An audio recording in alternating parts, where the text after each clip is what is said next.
It appears Britain is a safe haven for paedophiles, and I'm not just talking about Pakistani rape gangs. What kind of society lets a BBC News anchor walk free from court after possessing child abuse images involving kids as young as 9, yet imprisons a bloke who sold dodgy streams of Premier League football matches? This is Sonny Kanda of Halifax in West Yorkshire. He was just banged up for 2 years for depriving the likes of BC Sport, Sky and Disney of more than £100,000 by selling illegally modified TV Fire Stick devices. Now, clearly that's something I'd not condone, even if TV firms these days are absolutely fleecing fans with their subscriptions. But is it any wonder people think we have two-tier justice when the likes of Kanda get 2 years in the slammer and child abusers are allowed to walk free? In fact, child abusers get such a soft touch from the law that it's hardly surprising mass child rape gangs were allowed to run riot for years, with their very existence today, as we've seen this week, still being denied by some paedo apologists. Dozens of paedophiles caught with the most severe child abuse images are walking our streets right now without serving a day in jail. Hugh Edwards, of course, was given a 6-month suspended sentence after admitting 3 charges of possessing indecent images of children, as young as 7 in some cases. Now, judges can dish out 3-year sentences for possessing Category A images, the worst of their kind, like Hugh Edwards had, but instead they routinely offer rehab programmes or community orders. Look at this bloke here, 45-year-old Timothy Johnson, hiding behind a face mask. He admitted possessing 3,000 abuse images at Bournemouth Crown Court in October. He was given a 12-month suspended sentence. This is 57-year-old Stuart Pettifer. He made and distributed images of children, some as young as 5, being abused. He had 14 Cat A images, but was given an 8-month suspended sentence after his solicitor told the court his client had been having intimacy issues in his marriage. And this monster is 38-year-old Mark Bullen. Take a good look at him. He was found in possession of 3,500 photos and videos in what one police officer described as one of the worst cases of his career.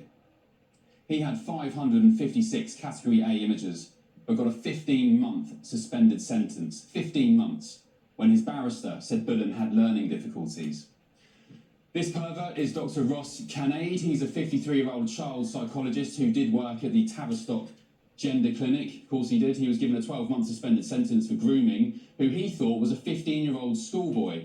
He spoke with the lad about having sex in a park and 5 days later tried meeting up with him, only to find out the boy was actually a paedophile vigilante group.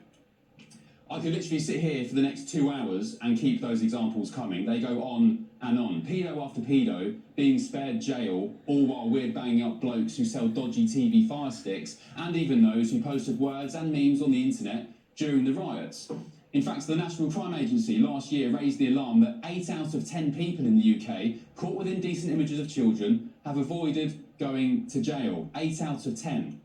And sometimes these people aren't making it to court at all.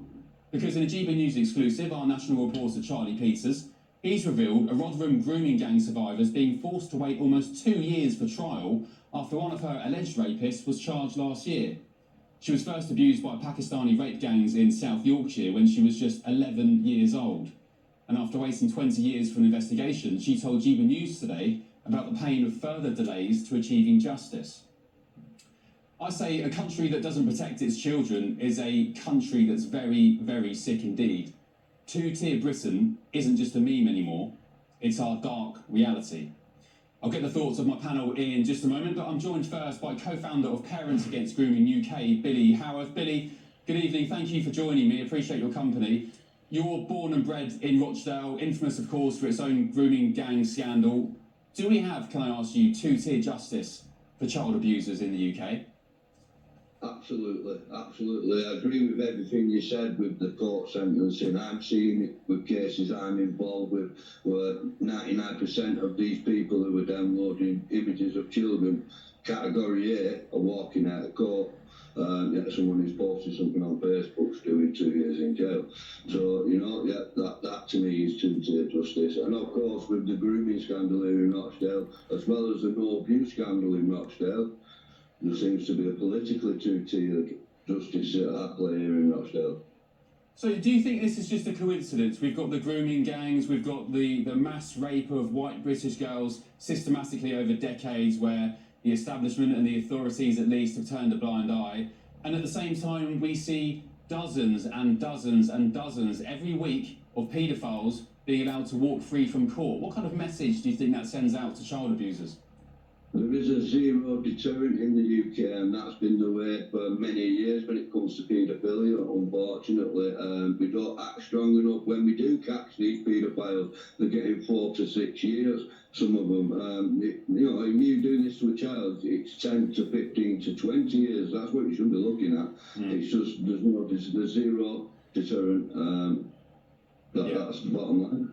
Yeah, I find it unbelievable. I was reading some of these examples today in the court transcripts, and I'm not going to go into the graphic details, but it was disgusting. As a father, it makes my heart weep, and I just can't believe they're allowed to walk out of court back onto British streets. And at the same time, as I've said, people, for example, we go back to it because it's the best example, in my opinion, of two-tier policing and two-tier justice. People who were at the riots, a judge even warned people. They said, if you're at the sidelines of these riots, as a mere observer, you were getting banged up as well. People who posted memes on Facebook, people who, posted some very silly things, but I'd argue didn't deserve to get banged up in prison. And this chap today, or 2 days ago, who was given 2 years for selling dodgy TV fire sticks for Premier League football games. Can I just ask you though, Billy, this grooming gang, the fire has been reignited this week. The headlines have been dominated by Elon Musk's involvement.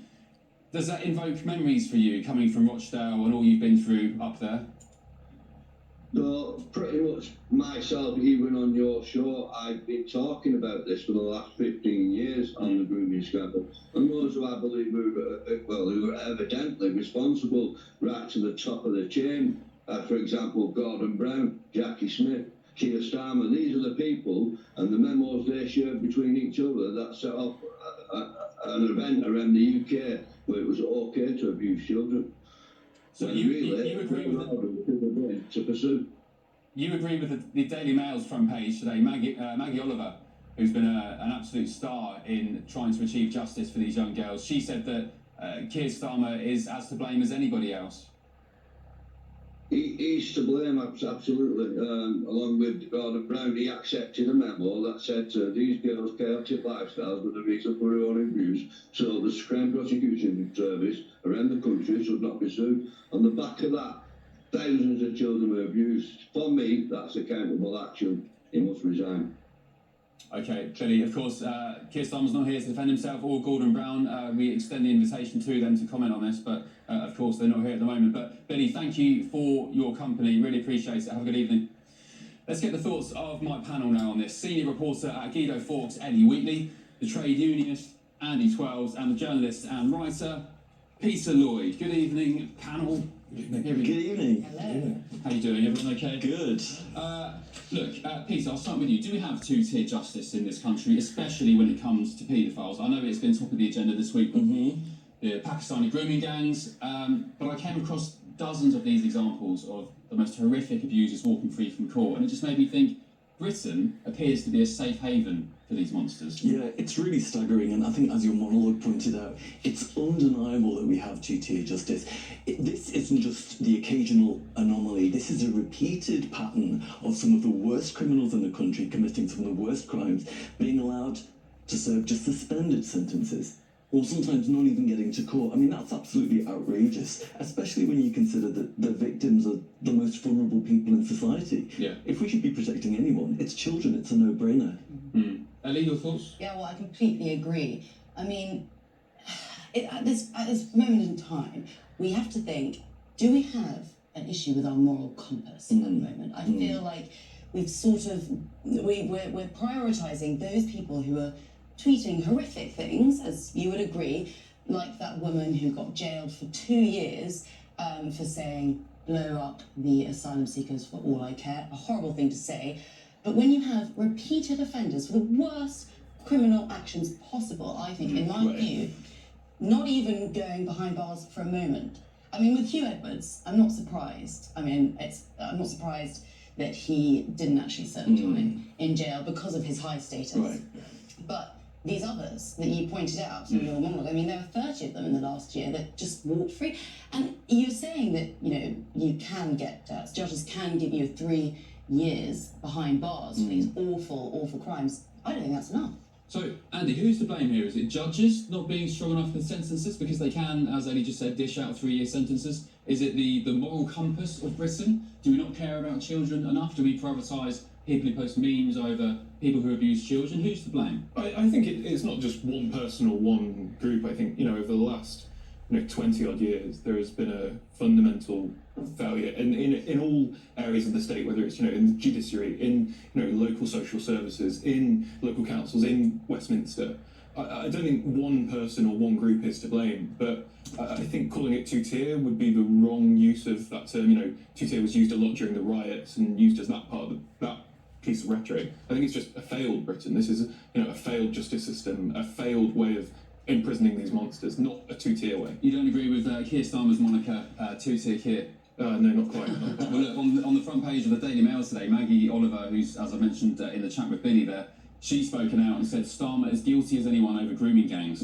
A former detective also blasted the Prime Minister as calls for an inquiry grow. And the Daily Mail never got anything wrong, ever, Well, I would say these are Maggie Oliver's words, not the Daily Mail. Not, guilty as anyone. Is he as guilty as the people that raped the girls? Well, That's a silly thing. The argument is he was head of the CPS and he made objective changes to make these cases easier to prosecute.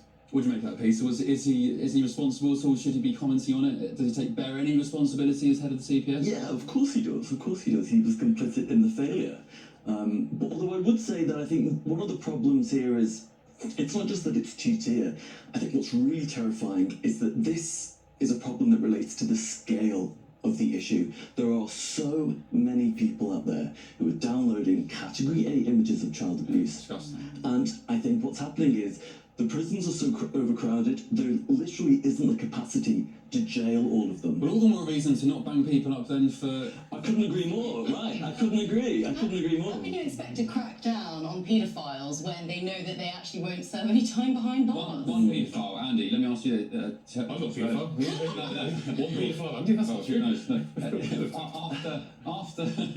After Hugh Edwards was sentenced last year, and after all the rioters were sentenced, a paedophile was allowed to walk free from court because the judge said verbatim, if the prisons weren't so full, you'd be going to jail. Yes, yeah. So why don't your lot start by deporting the I 10,000... wasn't aware the trade unions were in charge of the judiciary or the prisons. Well, Labour, talking about Labour, you're in power. Why do I'm not in power, I'm not an elected official nor a representative of the Labour Party. I'm a trade unionist. Okay, why don't Labour get rid of the 10,000 foreign criminals currently languishing in our prisons? That would free up a hell of a lot of space. I think it would depend on what you mean by foreign. If you mean dual citizenship, no, because they've got a right to be in this country. If you mean they don't have citizenship here, yeah, sure. Well, there's calls today for the Pakistani rape perpetrators who have dual nationality to be deported. Rupert Lowe, the Reform UK MP, has called for that. Would you agree with that? I think when you get into that discussion, it's much more complicated than just a back and forth on a GB News sofa. That gets into a serious conversation about setting precedent about stripping people's nationality. Well, they're dual nationality. Yeah. They'll be Pakistani British. Yeah. So if there is an option for them to go, we're talking about some of the worst. This is a deeply intricate legal process. I don't think it's just a bit of rhetoric. But you've got to start somewhere, don't you? I mean, if we're constantly complaining about our prisons being full, and if there is an option, as Rupert Lowe has suggested, potentially of deporting those dual nationals to free up space for these paedophiles, why wouldn't you think of doing that? But come on, I mean, do you really think Great Britain is going to deport anybody? We can't even stop people coming over in Not dinghies. Britain. You know what I mean? It's like as if that's ever going to happen. We can dream, but it's never going to I happen. do joke about it. Well, in Labour's defence, for a bit of balance, they have deported more than 10,000 foreign criminals already. So Well, so they say. I doubt they're lying about it. So I guess they've done some work, but we've got thousands of people still crossing the channel just replacing them. So Exactly, and they're being granted asylum immediately when they get hit, pretty much. Exactly. Okay, panel, great start. Thank you. A bit of a gear shift now. How about starting your new year with an incredible £50,000?